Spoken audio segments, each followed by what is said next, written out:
ল্যাপটপে সেই কেসটা নিয়েই ও মন দিয়ে স্টাডি করছিল।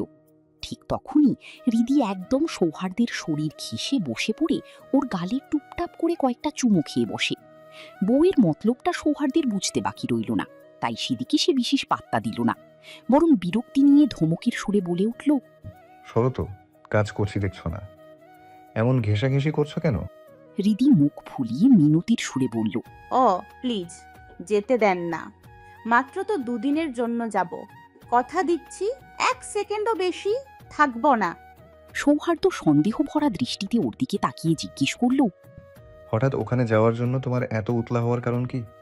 প্রশ্নটা শুনে হৃদি এক মুহূর্তে থমকে গেল, তবে নিজেকে দ্রুত সামলে নিয়ে বিরক্তির ভাব দেখিয়ে বলল, আশ্চর্য, আমার বাবার পেটের একটা ভাই আছে, তাকে একটু দেখতে ইচ্ছে করে না আমার।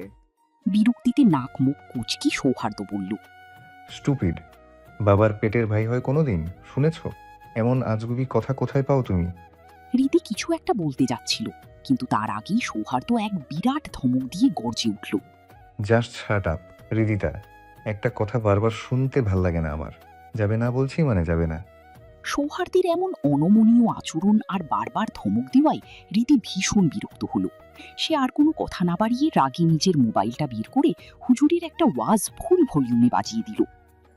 যে পুরুষরা ঘরের বউয়ের সাথে ছ্যাঁচড়ার মতো আচরণ করে তারা কখনো ভদ্রলোক হতে পারে না। বউ হচ্ছে ঘরের বাতি, তাদের সাথে ভালো আচরণ করলে আল্লাহ খুশি হয়ে বেহেশতের দরজা খুলে দেবে তাদের জন্য।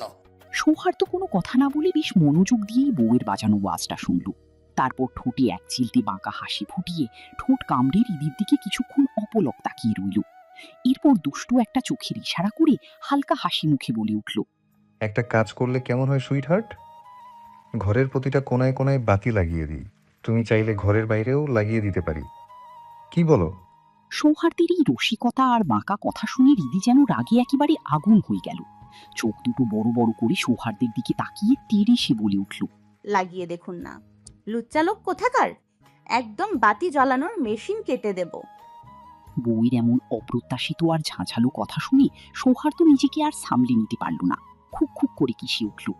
তবে পর মুহূর্তেই নিজেকে সামলে নিয়ে কড়া গলায় হৃদিকে ধমক দিয়ে বসল, স্টুপিড! তোমার ভাষার এত অবনতি কবে থেকে হলো? কানের নিচে একটা থাপ্পড় দেব।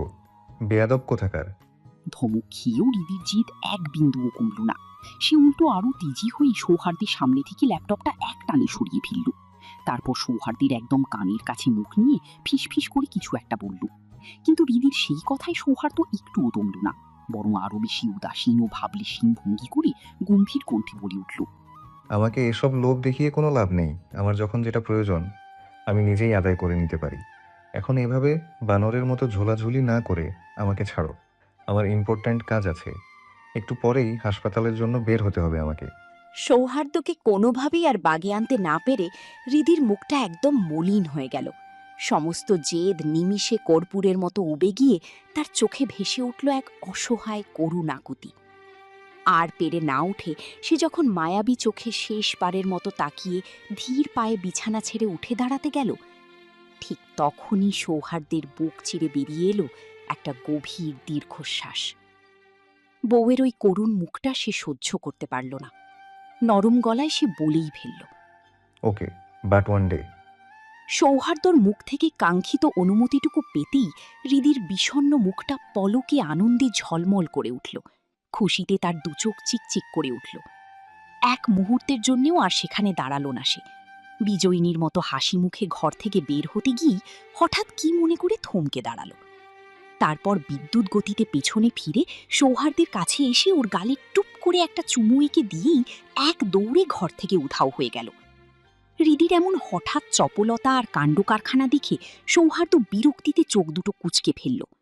শূন্য দরজার দিকে তাকিয়ে মনে মনে দীর্ঘশ্বাস ফেলে বিড়বিড় করে সে বলে উঠল, ধান্দাবাজ, স্টুপিড! একটা মহিলা জুটেছে আমার কপালে। সকালটা আজ যেন সত্যিই এক অন্য আবেশে ঘেরা। ঘড়ির কাঁটায় কেবল 7টা ছুঁই ছুঁই। ঘুম ভাঙতেই চারপাশের স্নিগ্ধ রোদ আর ভোরের শান্ত বাতাসের ছোঁয়া ঘরের সমস্ত গুমট ভাব এক নিমিষে উড়িয়ে দিল। হৃদি চোখ কচলাতে কচলাতে বিছানায় উঠে বসল। আলগোছে চারপাশটায় চোখ বুলিয়েই তার বুকের ভেতরটা কেমন যেন ফাঁকা হয়ে গেল। সৌহার্দ্য এখনো বাড়ি ফেরেনি। অবশ্য রাতে যাওয়ার সময় সে নিজেই কথাটা বলে গিয়েছিল, তবুও মন তো মানতে চায় না। ঘুমটাও ভালো হয়নি। সৌহার্দ্যর বুকের মাঝে লিপটে না ঘুমোলে আজকাল যেন একবারই ঘুম আসে না। একটা দীর্ঘশ্বাস লুকিয়ে হৃদি বিছানা ছেড়ে পা বাড়ালো। আলমারি থেকে নিজের কাপড় চোপড়গুলো হাতে নিয়ে ফ্রেশ হতে বাথরুমে ঢুকে পড়ল। বেশ খানিকটা সময় পর গোসল ছেড়ে ভেজা চুলে যখন সে বাইরে এলো, তখন হুট করে যেন মাথার ভেতর জরুরি কিছু একটা খেলে গেল। আর এক মুহূর্তও দেরি না করে সে ড্রেসিং টেবিল থেকে নিজের ফোনটা তুলে নিল। কন্ট্যাক্ট লিস্টে আঙুল দ্রুত স্ক্রোল করে সুমির নাম্বারে ডায়াল করে কানের কাছে ধরল ফোনটা। ওপাশ থেকে রিসিভ হওয়ার সাথেই হৃদি একটু থমকে গিয়ে ধীর ও শান্ত কণ্ঠে জিজ্ঞাসা করল, কয়টা বাজে বের হবি? আমি প্রায় রেডি। ওপাশ থেকে সুমি মিষ্টি হেসে উত্তর দিয়ে বলল, আমিও রেডি জানো, 15 মিনিট পরেই বের হচ্ছি। তুই সোজা আমাদের বাড়ির সামনে চলে আয়, সায়েমও তো চলে আসছে। একটু থেমে সুমির গলায় মন খারাপের সুর ভেসে এলো। ইস, পৃথাটার জন্য বড্ড মায়া হচ্ছে রে। ও আমাদের সাথে যেতে পারলে আজ আনন্দটা আরো দ্বিগুণ হতো। হৃদির কথার রেশ ধরে সুমি আবার একটু ভাবুক হয়ে প্রশ্ন করল, আচ্ছা রে, স্যার শেষ পর্যন্ত রাজি হলেন তো? হৃদি একরাশ মন খারাপ নিয়ে মায়া জড়ানো কণ্ঠে বলে উঠল, তোদের সাথে রাজশাহী যাব জানলে জীবনেও রাজি হতো না। আমি বলছি ভাইয়ার কাছে যাচ্ছি। সুমি কিছুটা উদ্বিগ্ন হয়ে জানতে চাইল। যদি জেনে যায়? হৃদির নিজেরও ভেতরটা ভয়ে কেঁপে উঠলেও সে সাহসে ভর করে জবাব দিল, আরে জানতে পারবে না। উনি শিকদার বাড়ি যাবেন না। একদিন যেহেতু থাক বলছি, একদিন কিছু বলবে না, তবে কাল রাতের মধ্যে চলে আসতে হবে কিন্তু। সুমি শান্ত হওয়ার চেষ্টা করে বলল, প্যারা নিস না, চলে আসতে পারবো। কাল বিয়ে খেয়ে আমরা দুপুরের মধ্যে রওনা দিয়ে দেব। আসার পথে পদ্মা নদী দেখে আসবো। চিল, তুই দ্রুত আয়। এখান থেকে যেতে প্রায় 4-5 ঘন্টা লাগবে। আমরা যেন 1টার মধ্যে চলে যেতে পারি। আব্বু বলেছে 8টায় রওনা দেব। হৃদি সায় জানিয়ে ফোনটা রেখে দিল। ঠিক 2 দিন আগের কথা। সুমির খালার মেয়ের বিয়ে উপলক্ষে সুমিদের রাজশাহী যাওয়ার কথা। এই নিয়ে সুমি, হৃদি, সায়েম আর পৃথার মধ্যে একটা জমজমাট গ্রুপ কল চলছে। কথায় কথায় সুমি ওদেরকে রাজশাহী যাওয়ার পরিকল্পনাটার কথা জানায়। ঠিক তখনই হৃদি হঠাৎ করে পদ্মা নদী দেখার জন্য এক তীব্র কৌতূহল আর দারুণ আগ্রহ প্রকাশ করে বসল। রাজশাহী থেকে যে পদ্মা নদীকে কতটা মোহময়ী রূপে সুন্দরভাবে উপভোগ করা যায় সেই কথাই সে উত্তেজনার সাথে বলছিল। হৃদির কথা শেষ হতে না হতেই সুমি হাসি মুখে তাদের সবাইকে এক অদ্ভুত উৎসাহে তাদের সাথে রাজশাহী যাওয়ার আমন্ত্রণ জানিয়ে বসল। সাইম তো মুহূর্তের মধ্যে এক বাক্যে রাজি হয়ে গেল, কিন্তু বাঁধ সাধল পৃথা আর হৃদি। পৃথার বর্তমান পরিস্থিতিতে চাইলেও এই মুহূর্তে যাওয়াটা কোনোভাবেই সম্ভব নয়। আর হৃদির সমস্যার জায়গাটা তো একদমই আলাদা। সে মনে যতই চাক না কেন, সৌহার্দ্যকে রাজি করিয়ে এত দূরে যাওয়া যে অসম্ভব। সৌহার্দ্য জীবনেও এই ব্যাপারে এক ফোঁটাও রাজি হবে না। ঠিক তখনই সাইম একটা বুদ্ধি দিল। সৌহার্দ্যকে ইনিয়ে বিনিয়ে ভালোবাসা দেখিয়ে মন গলিয়ে যদি রাজি করানো যায় তবেই কাজ হবে। ব্যাস, আর পায় কি হৃদিকে। সে তখনই নেমে পড়ল সৌহার্দ্যকে রাজি করানোর কঠিন এক মিশনে। হৃদি খুব ভালো করেই জানত সরাসরি রাজশাহীর কথা বললে সৌহার্দ্য জীবনেও রাজি হতো না। তাই সে এক চরম কৌশল বেছে নিল। রাজশাহীর নাম না নিয়ে সে টেনে আনল শিকদার বাড়ির প্রসঙ্গ। হৃদি জানে সৌহার্দ্যর শিকদার বাড়ির প্রতি তীব্র অনীহা। অতিরিক্ত প্রয়োজন ছাড়া সে ওই বাড়ির চৌকাঠ পর্যন্ত মারায় না। আগেও হৃদির তীব্র অভিমানের জন্যই কেবল সে 2-3 বার সেখানে গেছে, তবে কখনো থাকেনি। এমনকি এর আগেও হৃদি যখন টানা 2 দিন শিকদার বাড়িতে ছিল, সৌহার্দ্য একবারের জন্যও সেই বাড়িতে পা রাখেনি। উল্টো হৃদি কলেজ গেলে নিজের চেম্বারে ডেকে নিয়ে হৃদির সাথে সময় কাটিয়েছে সে। তাই হৃদির মনে এক চিলতে স্বস্তি ছিল, এই নিয়ে কোনো ঝামেলাই হবে না। যদি ঠিকঠাক টাইমে ফিরে আসা যায় তবে সৌহার্দ্য ঘুণাক্ষরেও টেরও পাবে না। হৃদি আর এক মুহূর্তও দেরি করল না। সুমির ফোনটা রেখেই দ্রুত তাদের রুম থেকে বেরিয়ে নিজের রুমের আলমারি থেকে কিছু দরকারি ড্রেস আর একদম সিম্পল কিছু জুয়েলারি ব্যাগে ভরে নিল তড়িঘড়ি করে। এরপর শাহিদা চৌধুরীর কাছে গিয়ে অনুমতি নিয়ে হালকা কিছু মুখে গুঁজে বাড়ি থেকে বেরিয়ে পড়ল সে। পথ তো আর কম নয়, বহু দূরত্বের পথ। সুমির বাবা তাই বারবার তাগাদা দিচ্ছিলেন দ্রুত রওনা দেওয়ার জন্য, যাতে যতটা সম্ভব দ্রুত গন্তব্যে পৌঁছানো যায়। বেলা তখন প্রায় 11টা বাজে। হাসপাতাল থেকে দীর্ঘ সময় সামলে সৌহার্দ্য মাত্র বাড়ি ফিরল। কিন্তু বিশ্রামের জো নেই। বিকেলে আবার তাকে একটা বিশেষ কাজে বের হতে হবে। নতুন একটা হাসপাতালের প্রজেক্টের কাজ চলছে সেখানে। ডাক্তারি পড়ার সময় থেকেই সৌহার্দ্যর একটা সুপ্ত স্বপ্ন ছিল, নিজের একটা হাসপাতাল গড়া, যেখানে দেশের গরিব ও অসহায় মানুষেরা সম্পূর্ণ ফ্রিতে চিকিৎসা সেবা পাবে। দেশে ফিরে আসার পর থেকেই সেই স্বপ্নের হাসপাতালের জন্য জায়গা নির্বাচন করছিল। প্রথমে একা হাতেই প্রজেক্টটা শুরু করার কথা ছিল তার, কিন্তু সুজন আর ভারিস যখনই এ কথা জানতে পারল, তারা শেয়ারে থাকার তীব্র ইচ্ছা প্রকাশ করে। বন্ধুদের এমন আন্তরিক আগ্রহ দেখে সৌহার্দ্য আর মানা করেনি। ভারাক্রান্ত ও ক্লান্ত শরীর নিয়ে ঘরে ঢুকেই সৌহার্দ্য অভ্যাসবশত চেঁচিয়ে রিদিকে ডাকতে গিয়েও হঠাৎ থেমে গেল। মনে পড়ে গেল তার বউ তো এই মুহূর্তে বাড়িতে নেই। রিদি বাড়ি থেকে বের হওয়ার পরই অবশ্য তাকে ফোন করে শিকদার বাড়ি যাওয়ার কথা জানিয়েছিল। সৌহার্দ্য মনে মনে ঠিক করল সন্ধ্যার দিকের কাজটা শেষ করেই রাতের মধ্যে একবার নিজের বউকে দেখে আসবে। সৌহার্দ্য সব ভাবনা চিন্তা ছেড়ে দ্রুত ফ্রেশ হয়ে বিছানায় শুয়ে পড়ল। রাতে ঘুমাতে না পারায় ক্লান্তিতে শরীর আর একদমই চলছে না। এই মুহূর্তে এক চিলতে ঘুম তার কাছে ভীষণ জরুরি। বেলা তখন প্রায় 2টো বাজে। রাস্তায় কোনো জ্যাম না থাকায় বেশ দ্রুতই যাত্রা শেষ করে দুপুর 1টার মধ্যেই সুমির খালার বাড়িতে পৌঁছে গেছে রিদিরা। বাড়িটার চারপাশ জুড়ে এখন বিয়ের এক চমৎকার আনন্দঘন আমেজ। রিদি আসার পর থেকেই সুমির খালাতো বোনেরা ওকে ভীষণ আপন করে নিয়েছে। সবাই মিলে এখন বিয়ের কনের ঘরে বসে জমজমাট আড্ডা দিচ্ছে। আড্ডার মাঝেই সুমি মিষ্টি হেসে প্রস্তাব তুলল। আচ্ছা সিমি আপু, একটা কাজ করলে কেমন হয়? গায়ে হলুদ তো রাত 10টার পর শুরু হবে। আমরা কি বিকেলের দিকে একটু পদ্মা গার্ডেনে ঘুরে আসতে পারি? এখান থেকে তো মোটে 10 মিনিট লাগবে। হৃদির পদ্মা নদী দেখার শখ, মূলত সেই কারণেই তো ওর ছুটে আসা। আর কাল তো দুপুরের মধ্যেই আমরা রওনা দেব, তখন তো আর সময় পাবো না। যাবে না কি তোমরা আমাদের সাথে? আমরা তো এখানকার তেমন কিছু চিনি না, তোমরা থাকলে অনেক সুবিধা হতো। সিমি একটু ভেবে শঙ্কার সুরে বলল, যাওয়া তো যায় রে, কিন্তু মুরব্বীরা কি যেতে দেবেন?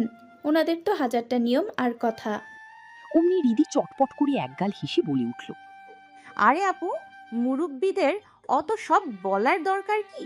আমরা যে ঘুরতে যাচ্ছি সে কথাটা বলবো না, আমরা বরং বলবো যে পার্লারে যাচ্ছি, ব্যাস।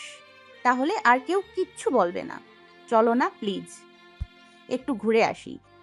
রিদির এমন চতুর বুদ্ধি দেখে সাইম আড়ালে নাকমুখ কুঁচকে বিড়বিড় করে উঠল, খাটাসটা বলে কি না তার বউ নাকি একদম অবুঝ আর নাদান, মাথার ভিতর নাকি কোনো বুদ্ধি নেই। আজ তো একটা শয়তানকে এক নিমিষে হাইকোর্ট দেখিয়ে দিতে পারবে। আর ওই খাটাস বলে কি না ও নাদান। আমার তো ইচ্ছে করছে খাটাসটার চোখে আঙ্গুল দিয়ে দেখিয়ে দেই তার এই নাদান বোটার কারসাজি। সাইমের এমন বিড়বিড় করার মাঝেই সিমির ছোট বোন মিষ্টি হেসে আদুরে গলায় বলে উঠল, তাহলে সাইম ভাইয়া, আপনি তো আমাদের ডাইভ করে নিয়ে যাবেন, তাই না?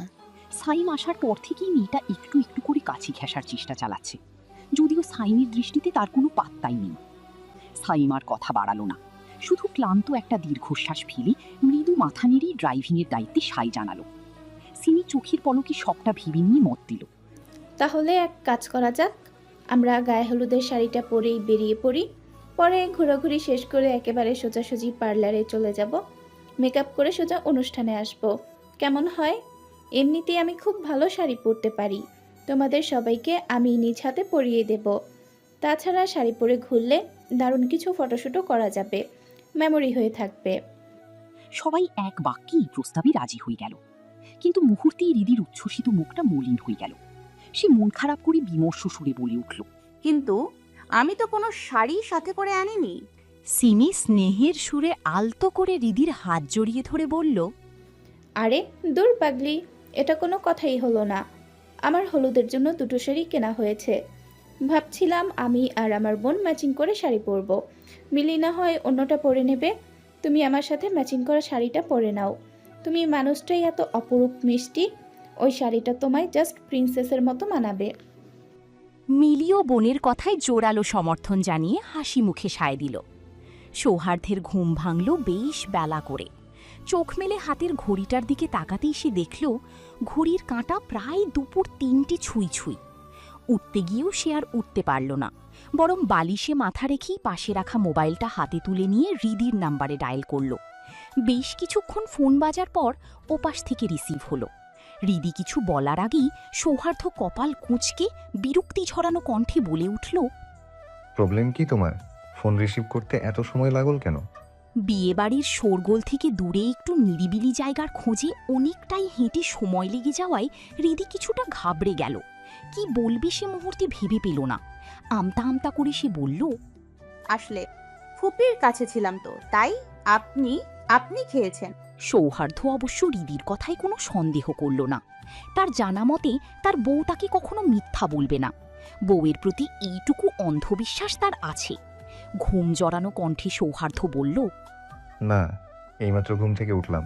তোমাকে ছাড়া ভালো করে ঘুম হয়নি আমার। প্লিজ আজকে রাতে চলে এসো না হার্ট। সৌহার্দ্যের কথাগুলো কানে যেতেই হৃদির বুকটা ধক করে উঠল। অপরাধবোধে তার গলা জড়িয়ে এলো, চোখে এলো জল। কোনো মতে মিনমিন করে কাঁদো কাঁদো স্বরে সে বলে উঠল, এমন করবেন না প্লিজ, আজ রাতটুকুই শুধু থেকে যাই।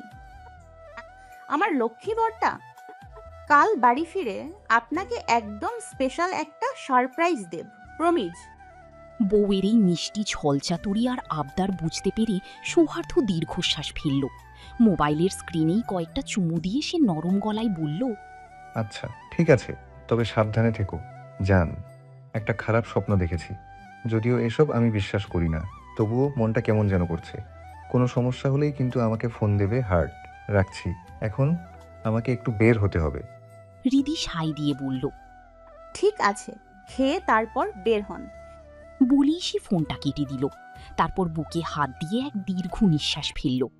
এই মুহূর্তে হৃদির নিজেরও মনে হচ্ছে এভাবে আসা তার একদমই উচিত হয়নি। বেলা তখন প্রায় 4টা বাজে। ফারিস পার্টি অফিসে বসে দলীয় কিছু নেতাকর্মীর সাথে জরুরি কিছু বিষয় নিয়ে আলোচনা করছে।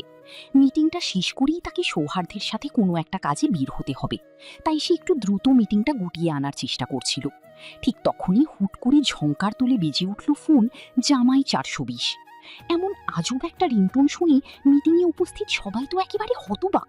সবাই অবাক হয়ে ফারিসের দিকে তাকাতেই ফারিস লজ্জায় আর বিব্রততায় কেসে উঠল। সে নিজেও সমানভাবে অবাক। তার ফোনে তো একটা দারুণ মার্জিত রিংটোন সেট করা ছিল, তবে এই অদ্ভুত গানটা এলো কোত্থেকে? ফারিস বন্ধুদের সাথে যতই দুষ্টুমি করুক না কেন, কাজের জায়গায় সে সবসময় তার পার্সোনালিটি নিখুঁত বজায় রাখে। চট করে পকেট থেকে ফোনটা বের করে স্ক্রিনে রিভার নাম দেখি সে সব ডালপালা বুঝে ফেলল। এই মেয়েটা তাকে সারা জীবন জ্বালিয়ে মারবে মনে হয়। ফারিসের তো মাঝে মাঝে নিজের আর সৌহার্দ্যের ভাগ্য দেখে করুণা হয়। দুই ভাইয়ের কপালেই জুটেছে দুটো আস্ত পাগল। সৌহার্দ্য তো খালাতো বোনকে বিয়ে করে ফেসে গেছে, আর সে ফেসেছে ফুফাতো বোনকে নিয়ে। এই জন্যই বোধহয় প্রবাদ আছে, ফুফাতো খালাতো বোনকে মন দেওয়া উচিত নয়, বোনকে বোনের দৃষ্টিতে দেখা উচিত। সব বিরক্তি আর রাগ এক নিমিষে ঝেড়ে ফেলে ফারিস একটু দূরে সরে গিয়ে বিরক্ত মুখে ফোনটা রিসিভ করল। ওপাশ থেকেই ভেসে এলো রিভার সেই চিরচেনা ন্যাকামো মাখা কণ্ঠস্বর। দিনলজ এমপি সাহেব, আপনার ফোনটা সব সময় বিজি পাই কেন বলুন তো? যখনই ফোন দিই তখনই লাইন ব্যস্ত। রিংটোনের কাণ্ড নিয়ে ফারিস এমনিতেই মাথা গরম করেছিল।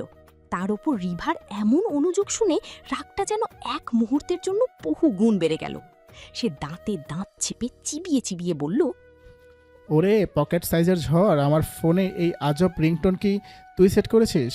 তুই আমার ইজ্জত নিয়ে এভাবে ছিনিমিনি খেলছিস কেন বলতো? বাড়ি আসি আজ থাপড়ে তোর ফোকলা দাঁত সব ফেলে দেব। একদম বেয়াদব কোথাকার। কিন্তু রিভা ফারিসের এই ধমককে বিন্দু পরিমাণ পাত্তাও দিল না। সে উল্টো আদুরে গলায় বলে উঠল, ইস ফারিস ভাই, একদম রাগ দেখাবেন না তো। যেটা লাগিয়েছি ওটা আমার ভীষণ প্রিয় একটা গান, তাই ওটা আপনার মোবাইলেই থাকবে। ভুলেও পাল্টানোর চেষ্টা করবেন না বলছি। যদি পাল্টান আমি কিন্তু আর কখনো আপনার সাথে একটা কথাও বলবো না। আজ সকালে যাওয়ার সময় একটা ভালো করে চুমু না দিয়ে তো চলে গেছেন, তাই এখন আমার ভীষণ চুমু খেতে ইচ্ছে করছে। তাড়াতাড়ি বাড়ি আসুন বলছি। রিভার এমন নির্লজ্জ বায়না শুনে ফারিস তো রীতিমতো কাশতে শুরু করলো। তার বউটা যে তার থেকেও 10 ডিগ্রি বেশি বেহায়া সে নিয়ে তার কোনো সন্দেহ নেই। এদিক সেদিক আর চোখে তাকিয়ে কেউ দেখছে কিনা দেখে ফারিস বাধ্য হয়ে ফিসফিস করে রিভাকে ফোনের মাধ্যমে 2-3টে চুমুর শব্দ উপহার দিয়ে বলল, শোনা শোন, এখন এই মোবাইল চুমু নিয়ে শান্ত হয়ে থাক। বাড়ি ফিরি তারপর লাইভ দেব। এখন রাখতো, তোর ভাইয়ের সাথে এক্ষুনি বের হতে হবে। শোনা, আর রাগ করিস না আমার চুনমনোরাম্য। রিভাকে আর একটাও কথা বলার সুযোগ না দিয়ে সে কড়মড় করে ফোনটা কেটে দিল। এরপর নিজে নিজে বিড়বিড় করে দীর্ঘশ্বাস ফেলে বলল, কট খেয়ে একেবারে পাগলের বংশ জুটিয়েছি একটা। খোদা, এই পাগলাগুলোর গর্ভে ভবিষ্যৎ প্রজন্ম কী বা জন্ম নেবে কে জানে। চারদিকে ধীরে ধীরে নেমে আসছে সন্ধ্যার গাঢ় অন্ধকার। ঘড়ির কাঁটায় তখন ঠিক সন্ধ্যা 6টা। কিছুক্ষণ আগেই পদ্মার পাড়ি ঘুরতে এসেছিল হৃদি, সাইম, সুমি আর সিমিরা।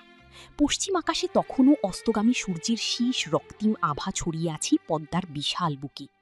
নদীর ঢেউগুলো সোনালি কমলা আলোয় চিকচিক করছে। মনে হচ্ছিল হাজারো ছোট ছোট হীরের কণা বুঝি ভেসে বেড়াচ্ছে জলে। দূরে ভেসে যাওয়া দু একটি নৌকার মাঝিদের বৈঠার ছলছল শব্দ আর নদীর শীতল বাতাস মিলে চারপাশে তৈরি করেছিল এক অপার্থিব শান্তি। নদীর ওপারের অস্পষ্ট সবুজ রেখা ধীরে ধীরে অন্ধকারে মিলিয়ে যাচ্ছে, আর পদ্মার বুকে শহরের আলোগুলোর মায়াবী প্রতিচ্ছবি জলজল করে উঠছে। হৃদি, সাইম ও সুমি তখন চটপটে আনন্দে চারপাশ ঘুরে দেখছিল আর ছবি তুলছিল। সিমিরা একটু দূরে দাঁড়িয়ে তাদের সেই উল্লাস দেখছে। যেহেতু তারা প্রায়ই এখানে আসে, তাই এই দৃশ্য তাদের কাছে খুব একটা নতুন কিছু ছিল না। সবাই যখন নিজেদের মতো ব্যস্ত, ঠিক তখনই ঘটে বিপত্তি। হৃদি বাকিদের থেকে একটু সামনে এগিয়ে যেতেই হঠাৎ কোথা থেকে যেন দুটো হুলো শরীরের মোটা লোক এসে তার মুখ চেপে ধরে। মুহূর্তের মধ্যে তাকে জোর করে একটি গাড়ির দিকে টেনে নিয়ে যাওয়ার চেষ্টা চালায় তারা। ঠিক সেই মুহূর্তে সাইম ও সুমির চোখে বিষয়টি পড়ে যায়। বন্ধুকে বাঁচাতে তারা বিন্দুমাত্র সময় নষ্ট না করে চিৎকার করতে করতে দৌড়ে আসে। লোকগুলোর সাথে সাইম আর সুমির শুরু হয় এক তুমুল ধস্তাধস্তি। কিন্তু একা কতক্ষণ লড়া যায় এমন মোটা মোটা লোকের সাথে? মুহূর্তের মধ্যে চারপাশের উৎসুক মানুষের ভিড় জমে ওঠার উপক্রম হতেই ঘাবড়ে যায় অপহরণকারীরা। ধরা পড়ার ভয়ে লোকগুলো তাদের পকেটে থাকা ক্লোরোফর্ম চেতনানাশক মিশানো রুমাল সাইম আর সুমির মুখে চেপে ধরে। মুহূর্তের মধ্যে নিস্তেজ হয়ে লুটিয়ে পড়ে তারা। এরপর আর কোনো প্রতিরোধ করার সুযোগ না দিয়েই অচেতন হৃদি, সাইম ও সুমিকে টেনে হিঁচড়ে দ্রুত গাড়িতে তুলে চোখের নিমিষে অন্ধকারে মিলিয়ে যায় সেই গাড়িটি। প্রায় ঘণ্টাখানেক পার হতেই হৃদি পিটপিট করে চোখ মেলল। চারপাশে তাকাতেই তার বুকটা কেঁপে উঠল। এ যেন কোনো অন্ধকার গোডাউনের মতো একটা অচেনা ঘর। আগের মুহূর্তের সব ঘটনা মাথার মধ্যে ভিড় করতেই ভয়ে ছোট্ট বুকটা থরথর করে কেঁপে উঠল। পাশ ফিরেই সুমি আর সাইমকে দেখতে পেয়ে মেয়েটা যেন প্রাণ ফিরে পেল। সুমির তখনও জ্ঞান ফেরেনি, আর সাইম চরম এক অসহায় দৃষ্টিতে হৃদির দিকে তাকিয়ে আছে। হৃদি ভয়ে ভয়ে চোখ ঘুরিয়ে সামনে তাকাতেই দেখল একটা মোটা সোটা লোক তাদের দিকে অদ্ভুত দৃষ্টিতে তাকিয়ে দাঁড়িয়ে আছে। লোকটাকে দেখে হৃদির ভেতরে থাকা রাগ আর বিরক্তি একসাথে উথলে উঠল। সে একটু বিরক্তিকর সুরে ঝাঁঝালো গলায় বলে উঠল, এই মুটু মামু, আমাদের কোথায় তুলে এনেছেন? হ্যাঁ, আপনাদের কি একটু কমন সেন্স নেই? আমরা আপনাদের এলাকায় ঘুরতে এসেছি, আর আপনারা এভাবে জোর করে তুলে নিয়ে এলেন, তাও আবার কেমন একটা জায়গায়। যখন আনলেনই তখন অন্তত একটা ভালো জায়গায় আনতে পারতেন। চারপাশে কত মশা দেখছেন। কালো ওভারওয়েট লোকটা হৃদির মুখে মামু ডাক শুনে নাক মুখ কুঁচকে একদম খিচিয়ে উঠল। এই মেয়ে তাকে কোন আক্কেলে মামু ডাকছে? তার তো এখনো বিয়েই হয়নি, বয়স মাত্র 26-27 হবে। কোন দিক থেকে তাকে এই মেয়ের মামু মনে হয়? বিরক্তিতে মুখ কালো করে লোকটা বলতে গেল, আপামনি, আমাকে একদম মামু ডাকবেন না, আমার বয়স। কিন্তু তার কথা শেষ হতে দিল না সাইম। সে দাঁতে দাঁত চেপে গম্ভীর গলায় বলে উঠল, মোটু ভাই, আপনার বয়স কত বা আপনার জন্ম তারিখ কবে তা জানার বিন্দুমাত্র ইচ্ছে আমাদের নেই। ফালতু পেঁচাল বাদ দিয়ে আমাদের এখানে তুলে আনার আসল কারণটা কি সেটা জলদি বলুন। সাইমের কথার মাঝেই হৃদি ব্যস্ত হাতে নিজের ভ্যানিটি ব্যাগের পকেটগুলো হাতড়ে ফোনটা খোঁজার চেষ্টা করল। মুখে যতই বীরত্ব দেখাক না কেন, মনের ভিতর তার বুক কাঁপছে থরথর করে। কেন তাদের এভাবে তুলে আনা হলো সেটা জানতে পারলে না হয় একটু ঠান্ডা মাথায় পরবর্তী প্ল্যান ভাবা যেত। কিন্তু কোথাও ফোনটা না পেয়ে হৃদি এক নিমেষে বুঝে গেল তাদের মোবাইলগুলো আগেই কেড়ে নেওয়া হয়েছে। হৃদির এমন মরিয়া হয়ে ফোন খোঁজাখুঁজি দেখে সেই মোটা লোকটা বেশ ভদ্র সুরেই বলে উঠল, আপামনি, আপনারা কি কিছু খাবেন? শরীর খারাপ লাগছে। লোকটার মুখে এমন অপ্রত্যাশিত ভদ্রতা শুনে হৃদি আর সাইম দুইজনেই তো একদম আহাম্মক বনে গেল। জোর করে তুলে এনে আবার এত খাতিরদারি ও ভালো ব্যবহার, ব্যাপারটা কি? লোকটার এমন অদ্ভুত আচরণ দেখে সাইমের বুকের ভিতর যেন হঠাৎ করেই হিমালয় সম সাহস এসে ভর করল। সে একটু মুচকি হেসে টিপ্পনি কেটে বলল, আরে মোটু ভাই, খাওয়ানোর জন্য যদি আমাদের এখানে তুলে আনতে হতো তবে এত কষ্ট করার কী দরকার ছিল? কোনো ভালো রেস্টুরেন্টে নিয়ে গেলেই তো পারতেন। আমরা কি তখন না বলতাম নাকি? লোকটা সাইমের কথা শুনে আরেক দফা বিরক্ত হয়ে ধমকে উঠল, এই ছাড়া, তুমি একদম চুপ থাকো। আমি তো ভাবিমণিকে বলছি। বড় ভাই বিশেষভাবেই বলে দিয়েছেন ভাবির যেন কোন রকম অযত্ন বা কষ্ট না হয়, বুঝেছো? ভাবি কথাটা হৃদির কানে যেতেই সে চমকে উঠল। বুকের ভিতরটা ছ্যাত করে উঠতেই সে একটা শুকনো ঢোক গিলে কাঁপা কাঁপা গলায় বলল, কি বলছেন ডাক্তার সাহেব? আমাকে এখানে আনতে বলেছে? আমি তো জাস্ট একটু ঘুরতে এসেছিলাম বলে। হৃদির কথা শেষ হতে না হতেই সাইম নিজের কপালে সশব্দে একটা চড় মেরে বিড়বিড় করে উঠল, খাটাসটা পর দেখি আস্ত একটা গাঁদা ফুল। তোর জামাই সোহাদ্দ স্যার হতে যাবে কোন দুঃখে? এটা তো নিশ্চিত অন্য কোনো বড় মাপের গ্যাংস্টার হবে। আল্লাহ জানে জীবনে কয়টা ছেলেকে ঘোল খাইয়ে রেখেছিস। ওদের এই তর্কাতর্কির মাঝেই সুমি চোখ কচলাতে কচলাতে আর মোড়া ভেঙে উঠে বসল। চারপাশটা একবার দেখি সে ঘাবড়ে গিয়ে ভয়ার্ত গলায় বলল, আমরা কোথায় রে? আর এই মোটা হনুমানটা কে সামনে দাঁড়িয়ে? সুমি মুখের ওপর মোটা হনুমান ডাকটা শুনে লোকটার তো মাথায় আগুন ধরে গেল। সে জীবনের কত বড় বড় কিডন্যাপ করেছে, কিন্তু এমন আস্ত পাগলের দল সে জীবনেও দেখেনি। যাদের সাধারণ নিয়মে ভয়ে কাঁপে থরথর করার কথা, তাদের আচরণে ভয়ের লেশ মাত্র নেই, যেন তারা কোনো রিসর্টে পিকনিক করতে এসেছে। বিরক্তিতে ফেটে পড়ে হৃদি লোকটার দিকে তাকিয়ে কড়া গলায় বলে উঠল, এসব ফালতু নাটক বন্ধ করুন আর আপনার ওই কথিত ভাইকে ডাকুন।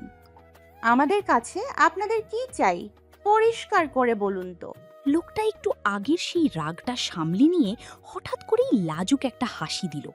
তারপর গদগদ সুরে বলল, ভাই তো আপনাকে বিয়ে করবে, তাই তো তুলে আনতে বলেছে। ভাই একটু পরেই কাজী নিয়ে হাজির হচ্ছে। হ্যাঁ।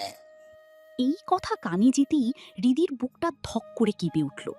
রক্ত যেন মাথায় উঠে গেল তার। হঠাৎ করেই তার মনে পড়ে গেল সেই ভয়ঙ্কর মানুষটার কথা, তাজওয়ান শিকদার। হৃদির মনে হলো সে বুঝি সৌহার্দের কাছে মিথ্যে বলে আর শিকদার বাড়ির নাম ভাঙিয়ে এখানে এসে জীবনের সব থেকে বড় বোকামি করে ফেলেছে। ভয়ে গলা শুকিয়ে আসলেও কোনো মতে নিজেকে সামলে নিয়ে হৃদি আমতা আমতা করে ভয়ে ভয়ে জিজ্ঞেস করল, আপনার ভাইয়ের নাম কি? তাজওয়ান শিকদার। লোকটা তার পান খাওয়া লাল লাল দাঁত বের করে খিক খিক করে হেসে বলে উঠল, আরে ভাবি, আমাদের সাথে মস্করা করেন কেন? হ্যাঁ, নিজের হবু বরের নাম কি আর আপনি জানেন না? ওই চেয়ারম্যানের পোলা পাভেল সরকার যে পিলারে পিলারে আপনার পেছনে লাইন মারে। আপনার অন্য জায়গায় বিয়ে হচ্ছে, তাই ভাই রাগ করে আপনাকে সোজা উঠিয়ে আনতে বলেছে। আজকেই বিয়ে হবে আপনার ভাইয়ের সাথে। হ্যাঁ। পাভেলের নাম শোনা মাত্র হৃদির আটকে থাকা দমটা এক নিমিষে ছেড়ে গেল। সে হাঁপ ছেড়ে বাঁচল। বুঝল এই গুন্ডাগোছের লোকগুলো আসলে ভুল করে তাদের তুলে নিয়ে এসেছে।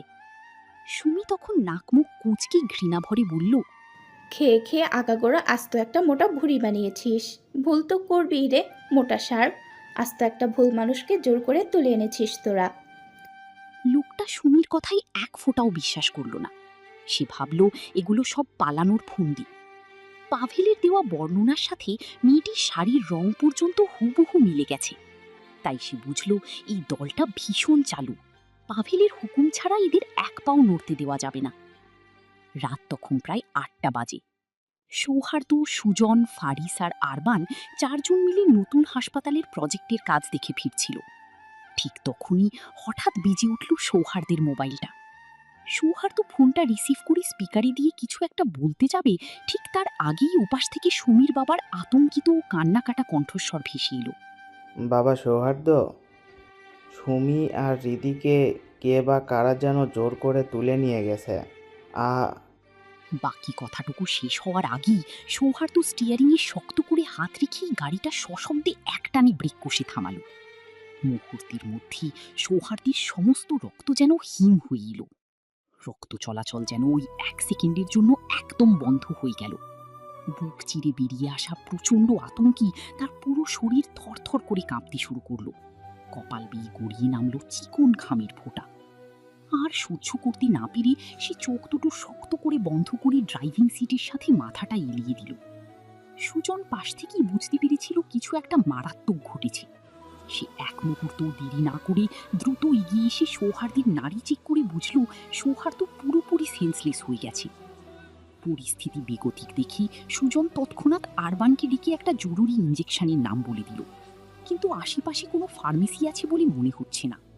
সুজন আর ফারিস মিলে আর কোনো উপায় না দেখে সৌহার্দিকে টেনে টুনে ড্রাইভিং সিট থেকে পাশের সিটে সরিয়ে দিল।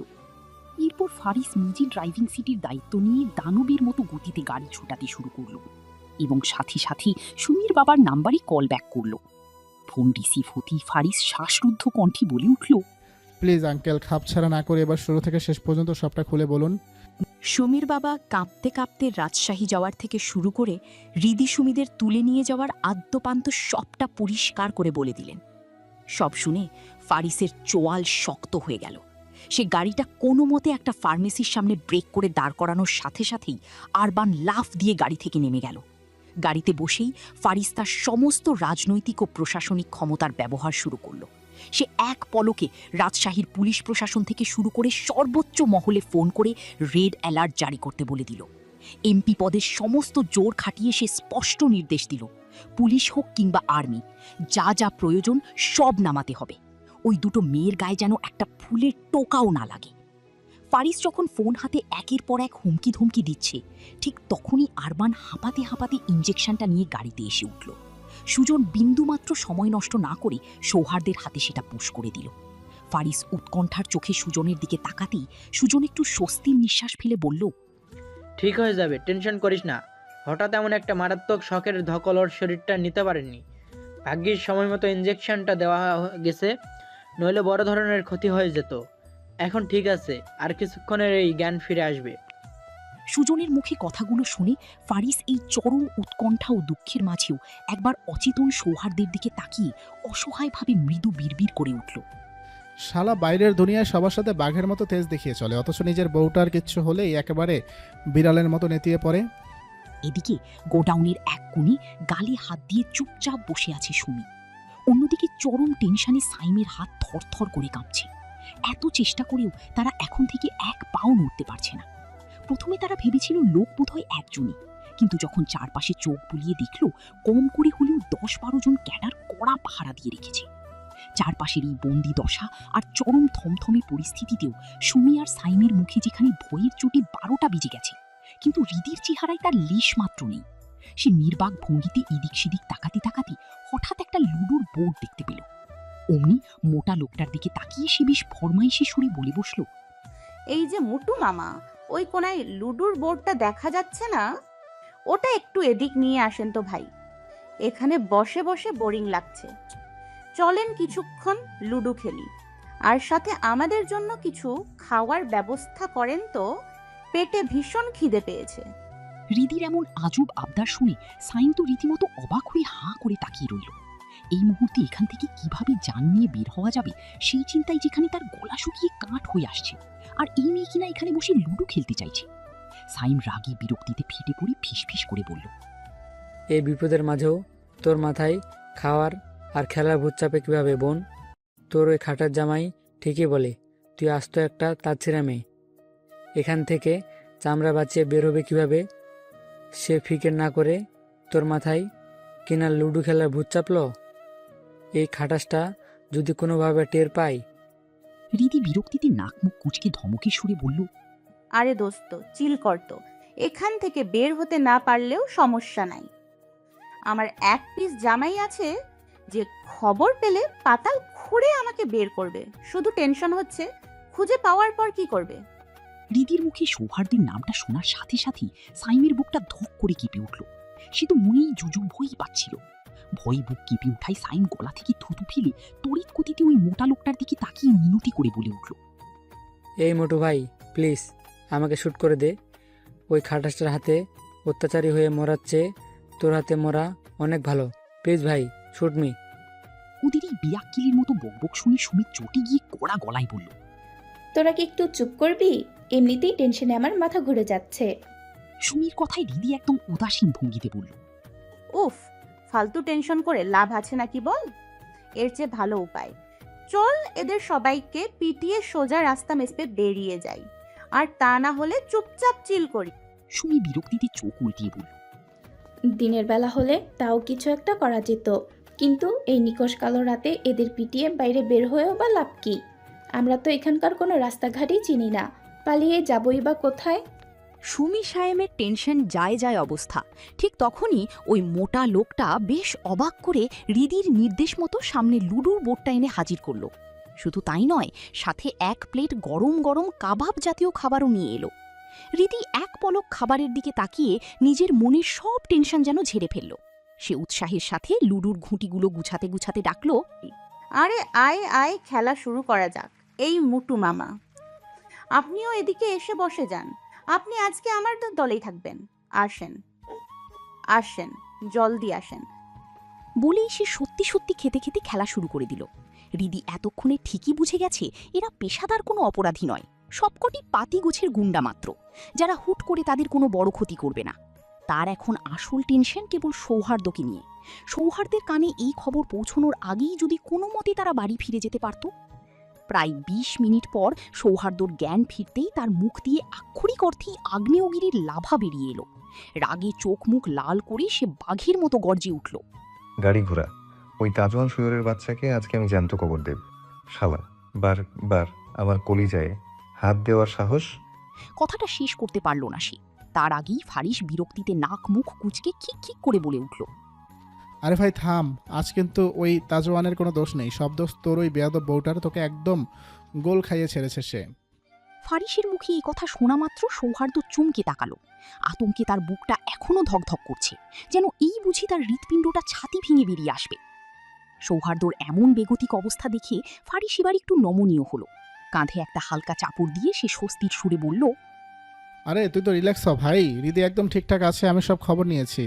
ওর মূলত রাজশাহীতে গিয়েছিল সুমির খালাতো বোনের বিয়েতে, যদিও সেটা তোকে না জানিয়েই। আর ওই চেয়ারম্যানের ছেলেটা ভুল করে অন্য এক মেয়ের জায়গায় সোজা তোর বউকেই কিডন্যাপ করে ফেলেছে। তবে ঘাবড়াস না, ওরা একদম সম্মানের এবং সেফ আছে। পুলিশ আর আর্মি ফোর্স অলরেডি পুরো জায়গাটা ঘিরে ফেলেছে, আর কিছুক্ষণের মধ্যে ওদের উদ্ধার করে ফেলা হবে। সেখানে থেকে খবর পাঠিয়েছে ওরা পুরোপুরি নিরাপদে আছে। এমনকি ওই চেয়ারম্যানের ছেলেও নিজের ভুল বুঝতে পেরে হাত জোর করে ক্ষমা চেয়ে বলেছে ওদের কোনো ক্ষতি না করে সসম্মানে পুলিশের হেফাজতে তুলে দিবে। সৌহার্দ্য যেন সত্যি হতভম্ব হয়ে গেল। তার মাথা কাজ করছে না। এখনো তার বিশ্বাস হচ্ছে না যে হৃদি তার সাথে এত বড় একটা মিথ্যে কথা বলতে পারল। নিজের জীবনে সে সবচেয়ে বেশি ঘৃণা করে মিথ্যাবাদী মানুষদের, আর আজ তার নিজের বউ কিনা তার সাথে এই জঘন্য কাজটা করলো। এই মুহূর্তে তার মুখ দিয়ে কোনো কথা বের হচ্ছে না। সে চোখ বন্ধ করে সিটের সাথে মাথা এলিয়ে দিয়ে ভাঙা ও ভারী কণ্ঠে বলল, হেলিকপ্টারের ব্যবস্থা কর। কথাটা শেষ হতে না হতেই সৌহার্দ্যর বুকের বাঁ পাশে একটা তীব্র মোচড় দিয়ে উঠল।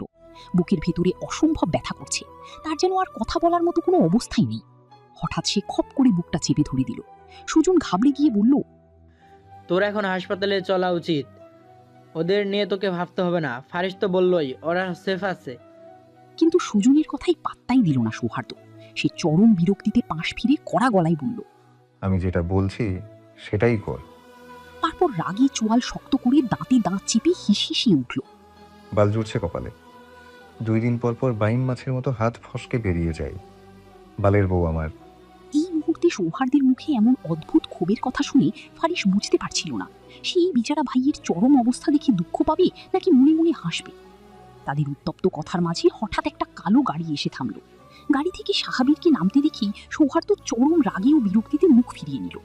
সাহাবীর তার সেই রূঢ় আচরণে এক বিন্দুও কান না দিয়ে তাড়া দেওয়া সুরে বলে উঠল, হেলিকপ্টার সামনে স্কুলের মাঠে দাঁড়ানো, তোরা সেই দিকে যা, আমি আসছি। ঘটনা শোনার সাথে সাথেই সুজন তৎক্ষণাৎ সাহাবীরকে সবটা জানিয়েছিল, আর সাহাবীরও খবর পাওয়া মাত্রই নিজের সমস্ত ফোর্স মাঠে নামিয়ে দিয়েছে। সৌহার্দ্য জ্বলন্ত দৃষ্টিতে সাহাবীরের দিকে তাকিয়ে তেড়ে উঠে বলল, তোর বেয়াদব বোনকে আনতে তুই যা, যাব না আমি। সাহাবীর তখন গভীর উৎকণ্ঠা আর চরম বিরক্তি মিশিয়ে শীতল গলায় বলল, এখন রাগ দেখানোর সময় না। সৌহার্দ্য যতই খবর পাই ওরা সেফ আছে, জায়গায় না গেলে বলা সম্ভব না। তাই তেরামিগুলো ওকে পাওয়ার পর করিস প্লিজ। বাইরে যতই কাঠিন্য বা রাগের আবরণ থাকুক না কেন, বুকের ভেতরটা তখন কোন ঝড়ে তছনছ হয়ে যাচ্ছিল তা কেবল ওই একাই জানে। তীব্র যন্ত্রণায় তখনও তার হাতটা করে বুকটা চেপে ধরে আছে।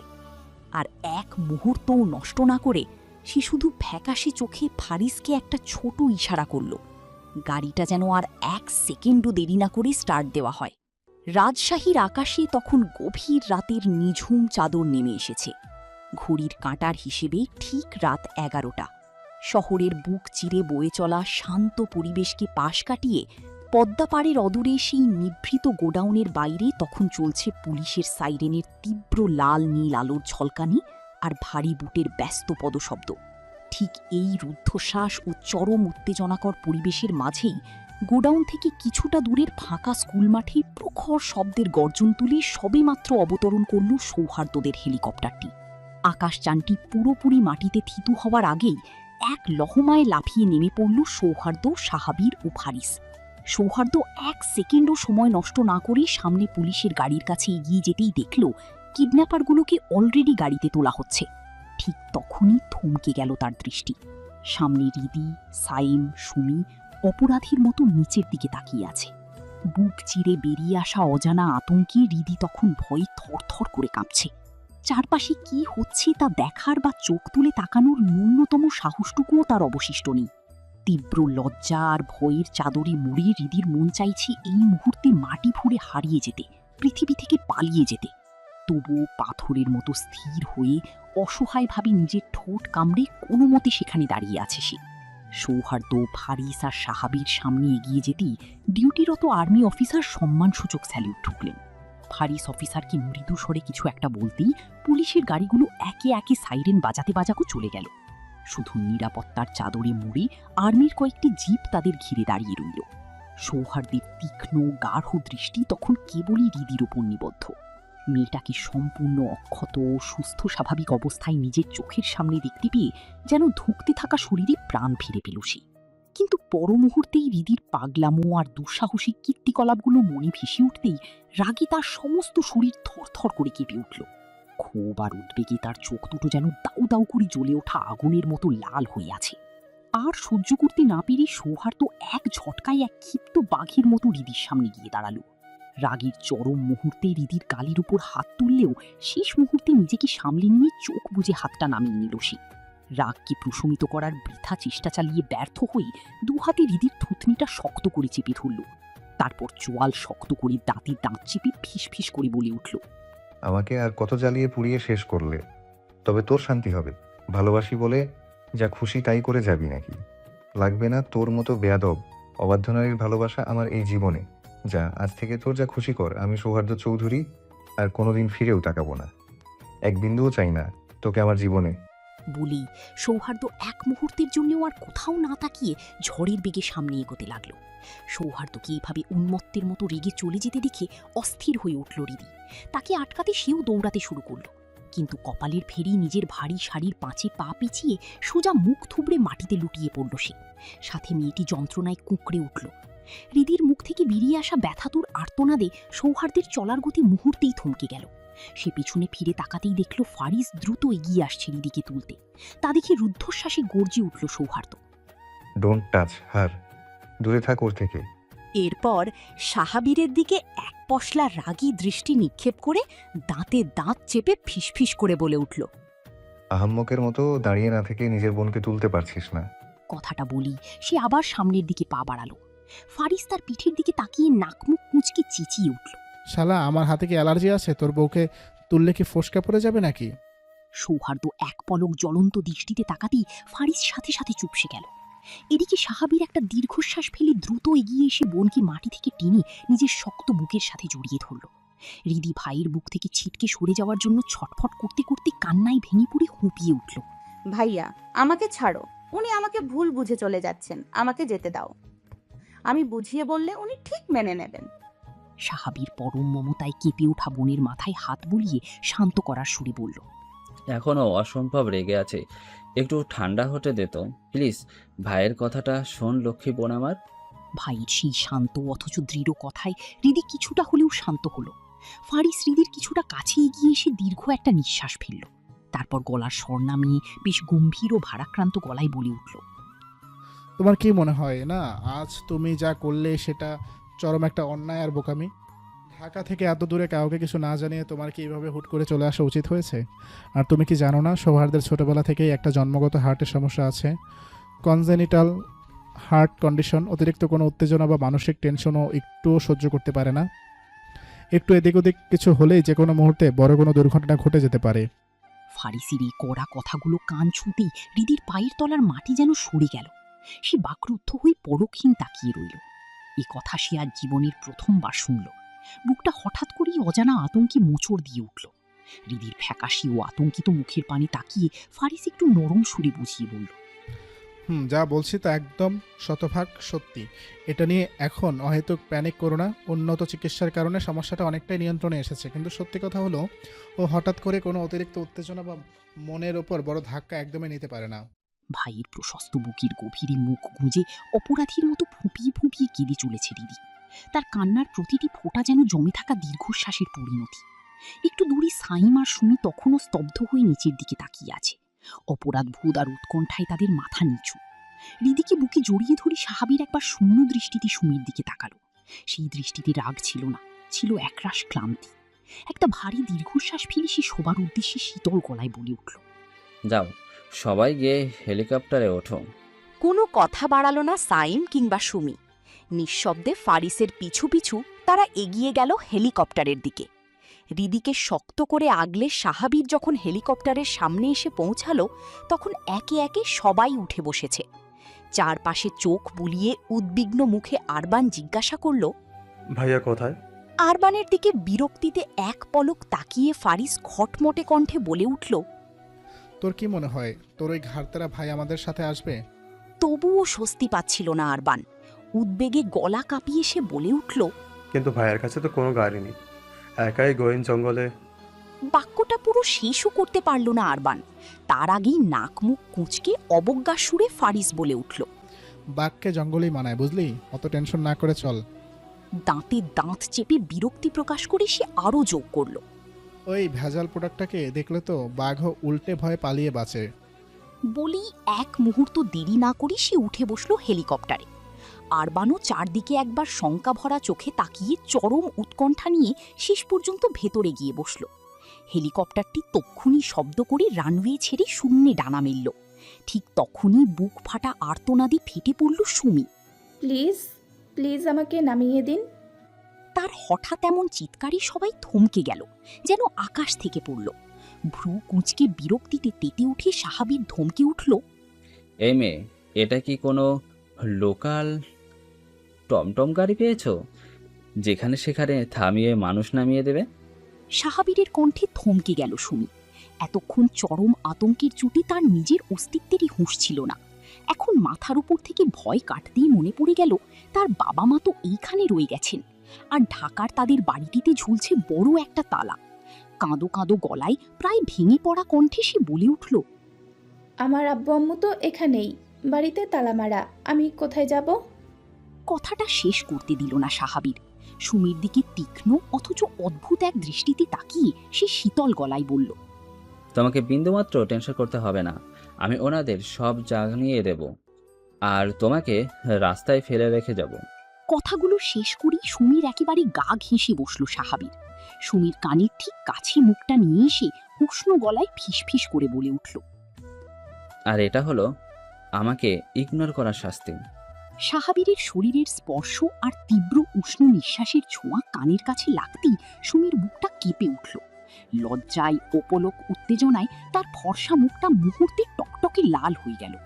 চারপাশের কেউ খেয়াল না করলেও ঠিকই তীক্ষ্ণ চোখে তা ধরে ফেলল ফারিস। মুখ বাঁকিয়ে বিদ্রুপের সুরে সে বলে উঠল, ছোট বোনের সামনে শুরু হয়ে গেছে প্রেম প্রীতির মহড়া, একটু লজ্জা করছে না তোর বিস্ফোরণ এক্সপ্রেস? ফারিসের কথায় চমকে গিয়ে সুমির কাছ থেকে একটু সরে বসল সাহাবীর। সুমিও লজ্জায় মাটির সাথে মিশে যাবার উপক্রম হলো। মাথাটা সে আর তুলতেই পারল না। কিন্তু এই হইচইয়ের ভিড়ে হৃদির দুনিয়া যেন একদম অন্য কোথাও। তার মন এসবের অনেক দূরে, শেকড়হীন কোনো অতল গহ্বরে পড়ে আছে। সে পাথর হয়ে আনমোনা তাকিয়ে আছে বাইরে। এই মুহূর্তে বুকের ভেতরটা ছটফট করছে। সবকিছু ফেলে এখনই সৌহার্দের কাছে ছুটে চলে যেতে ইচ্ছে করছে তার। চারপাশের এই বাতাসও যেন তার কাছে বিষাক্ত ঠেকছে। নিজের করা ভুলের কথা মনে পড়তেই হৃদির বুকটা অনুশোচনায় পুরে ছাই হয়ে যাচ্ছে। সে হাড়ি হাড়ি বুঝতে পারছে সৌহার্দ্যকে মানাতে তার কাঠখড় পোহাতে হবে। আকাশের বিশালতায় হেলিকপ্টারটা যখন ধীরে ধীরে মিলিয়ে যাচ্ছে, সৌহার্দ্য তখন অপলক সেদিকে চেয়ে আছে। হঠাৎ নিজের উপর নিয়ন্ত্রণ হারিয়ে এক আক্রোশে একটা গাছের গুড়িতে সজোরে হাত চালালো সে। তারপর শক্ত করে চোখ বন্ধ করে ঘন ঘন নিঃশ্বাস নিতে লাগল। বুক চিরে বেরিয়ে আসছে দীর্ঘশ্বাস। কিভাবে আজ মেয়েটার গায়ে হাত তুলতে গেল সে? এই ভাবনায় নিজের কাছেই নিজে আজ ভীষণ ছোট হয়ে গেছে। সৌহার্দ্যের রাগ বরাবরই বেপরোয়া, যেন আগ্নেয়গিরি। কিন্তু অদ্ভুত বিষয় হল, হৃদির গায়ে সামান্য একটা আঁচড় লাগলেও তার নিজের বুক যেন কেমন ফাঁকা হয়ে আসে। মনে হয় তার নিজেরই নিঃশ্বাস আটকে যাচ্ছে। নিজের এই হিতাহিতজ্ঞান শূন্য রাগের ওপর মাঝে মাঝে বড্ড রাগ হয় তার। অথচ শত চেষ্টা করেও সে নিজেকে আটকে রাখতে পারে না। না চাইতেও বারবার মেয়েটাকে কষ্ট দিয়ে ফেলে।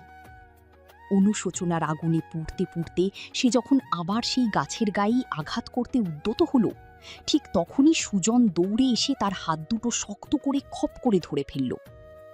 সবাই যে যার মতো চলে গেলেও কিন্তু সুজন বন্ধুকে এই চরম ভাঙনের মুখে একা ফেলে যায়নি।